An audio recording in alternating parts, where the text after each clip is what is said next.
আমরা আশ্বস্ত হয়েছি যে পুলিশ থেকে ইতোমধ্যেই একটা প্রোটোকল দাঁড় করানো হয়েছে এবং সেই প্রোটোকল অনুযায়ী যারা যারা নিরাপত্তা চাচ্ছেন সেই নিরাপত্তা ব্যবস্থা নিশ্চিত করা হবে। আচরণবিধি নিয়ে কথা বলেছি। জেনারেলি নির্বাচন কমিশন এতে সন্তুষ্টি প্রকাশ করেছে। প্রাথমিকভাবে যে আচরণ অবলম্বনের ব্যাপারে আরেকটা বিষয় আমরা জানতে চেয়েছিলাম যে সাম্প্রতিক সময়ে বেশ কিছু জায়গাতে নাশকতামূলক কর্মকাণ্ড হয়েছে। এই নাশকতামূলক কর্মকাণ্ডের সাথে নির্বাচনের কোন সম্পৃক্ততা আছে কিনা এবং পরোক্ষভাবে নির্বাচনের পরিবেশকে বিঘ্নিত করছে কিনা বলার অপেক্ষা রাখে না যে কিছুটা হলেও তো এটা নির্বাচনের পরিবেশের উপর প্রভাব ফেলে, কারণ আমরা এগুলো নিয়ে কথা বলতে ব্যস্ত হয়ে যাচ্ছি, নির্বাচনের পরিবেশ ডেফিনেটলি বিঘ্নিত হচ্ছে। তবে আমাদেরকে প্রাথমিকভাবে যে মূল্যায়ন জানানো হয়েছে সংশ্লিষ্ট সকল সংস্থা থেকে যে এই সব কর্মকাণ্ডের সাথে মূলধারার কোন রাজনৈতিক দলের কোন সম্পৃক্ততা এখনো পাওয়া যায়নি এবং তারা সবাই এই সকল কর্মকাণ্ডকে সমর্থন না করে বরং এগুলোর বিরূপ প্রভাবের উপরেই আলোকপাত করেছেন এবং এগুলোকে তারা ডিফাই করেছেন। তদুপরি যারা এইসব কর্মকাণ্ডের সাথে জড়িত আছে তারা যে এন্টিটিরই হোক না কেন, ছোট বা বড়, তাদের বিরুদ্ধে যথাযথ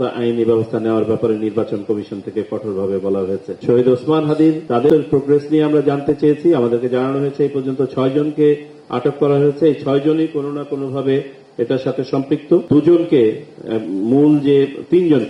মূল যারা হত্যাকাণ্ডের সাথে জড়িত ছিল সেই 2 জন এবং একজনকে সন্দেহ করা হচ্ছে যে পালিয়ে যেতে সহযোগিতা করেছে। এই 3 জনের ব্যাপারে এখনো পর্যন্ত অভিযান চলমান আছে বলে আমাদেরকে জানানো হয়েছে। আমরা এগুলোকে ত্বরান্বিত করতে এবং একনিষ্ঠভাবে এগিয়ে নিতে নির্দেশনা দিয়েছি। পোস্টাল ভোট নিয়ে আলোচনা হয়েছে যে আমাদের আর মাত্র 4 দিন বাকি আছে পোস্টাল ভোটে যারা ভোট দিতে পারবেন তাদের রেজিস্ট্রেশনের, তারা যেন সময় মতন রেজিস্ট্রেশন সম্পন্ন করেন সেগুলোর জন্য বলা হয়েছে। আমরা হয়তোবা নির্বাচন কর্মকর্তা যারা আছেন তাদের জন্য যেহেতু টাইম লিমিট নাই, তাদের নিয়োগটা যেহেতু একটু বিলম্বিত হয়েছে, তাদের জন্য হয়তোবা সময়টা আর একটু বাড়িয়ে দিব নিবন্ধনের সময়। আপনারা যে বিষয়গুলো নিয়ে উদ্বিগ্ন, এগুলো আমরাও উদ্বিগ্ন, কারণ এটার সাথে ডেফিনেটলি নির্বাচনের পরিবেশের সম্পৃক্ততা আছে। তফসিল ঘোষণার পরে যাই হোক না কেন, সাধারণ আইন শৃঙ্খলা ঘটনা ঘটলেও সেটার প্রত্যক্ষ বা পরোক্ষ প্রভাব তো নির্বাচনের উপর পড়েই, পরিবেশের উপরে পড়ে। অন্ততপক্ষে মানুষ, আপনারাও তো একটা বড় অংশ, আমাদের অংশীজন এবং আমাদের পার্টনার। আপনারা যদি নিরাপদ বোধ না করেন কিভাবে আপনারা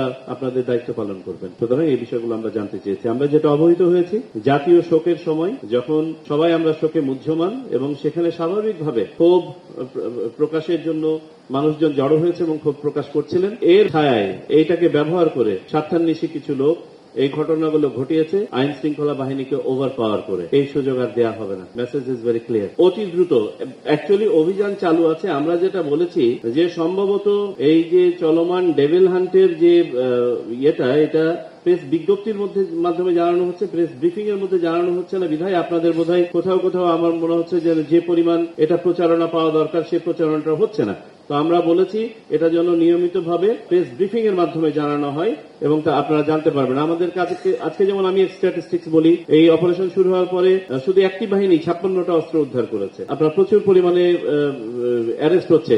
অন অ্যান অ্যাভারেজ প্রতিদিন 2000 জন সন্ত্রাসী গ্রেপ্তার হয়েছে। অন অ্যান অ্যাভারেজ প্রতিদিন, যেদিন থেকে শুরু হয়েছে 13 তারিখ থেকে আজকে পর্যন্ত। আপনার অ্যামুনিশন উদ্ধার হয়েছে। অবৈধ গাড়ি যেগুলো আপনার রাস্তায় চলাচল করে, বিশেষ করে মোটরসাইকেল কয়েক হাজার, সেগুলো চেক করা হয়েছে, কেস দেওয়া হয়েছে, তাদের আইনের আওতায় নিয়ে আসা হয়েছে, যে কারণে এগুলোর পজিটিভ প্রভাব ডেফিনেটলি আমরা দেখতে পাচ্ছি। কিন্তু আমাদের এত বড় একটা ঘটনা ঘটে গেছে তফসিল ঘোষণার পরের দিনেই যে আমরা এই ব্যাপারগুলো এগুলো আপনার পেছনে পড়ে গেছে। আমরা কখনোই বলি নাই যে গোয়েন্দা সংস্থার কোনো সহায়তা পায় নাই। গোয়েন্দা সংস্থা তাদের কাজ করেছে। আমরা তদুপরি তাদেরকে প্রশ্ন করেছি যে এখানে কি কোনো ল্যাপস হয়েছে কিনা, যে এটা আইডেন্টিফাই করার কোনো সুযোগ ছিল কিনা, মানে এটার কোনো ফুটপ্রিন্ট পাওয়ার স্কোপ ছিল কিনা, সেগুলো নিয়ে একটু আমার মনে হয় ইন্ট্রোস্পেকশন করার স্কোপ আছে, এটা দেখার দরকার আছে। অগাস্টের 5 তারিখের পর থেকে, জুলাই 24 অগাস্টের 5 তারিখের পর থেকে আমাদের মানবিক পুলিশ এবং আরো হিউম্যান রাইটস এর জায়গাগুলোকে সমুন্নত রেখে কাজ করার ব্যাপারে সকল বাহিনীর প্রতি এক ধরনের নির্দেশনা ছিল। আমাদের কাছে মনে হয়েছে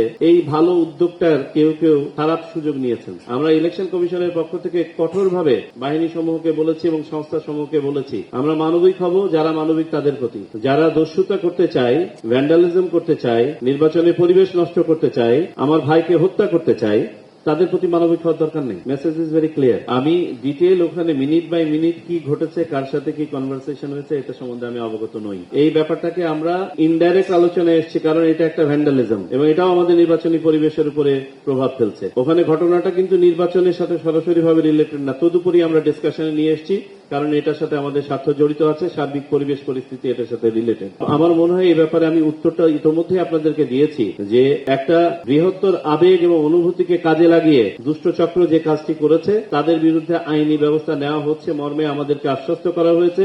ইতোমধ্যে অন্ততপক্ষে 20 জনকে চিহ্নিত করা হয়েছে, তাদেরকে আইনে আওতায় নিয়ে আসা হয়েছে মর্মে আমরা নিশ্চিত হয়েছি।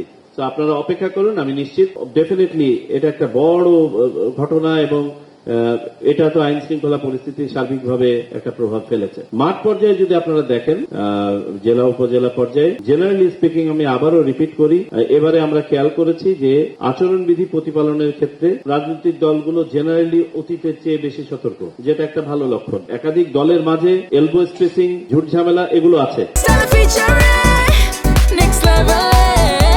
Well done, side by side, free.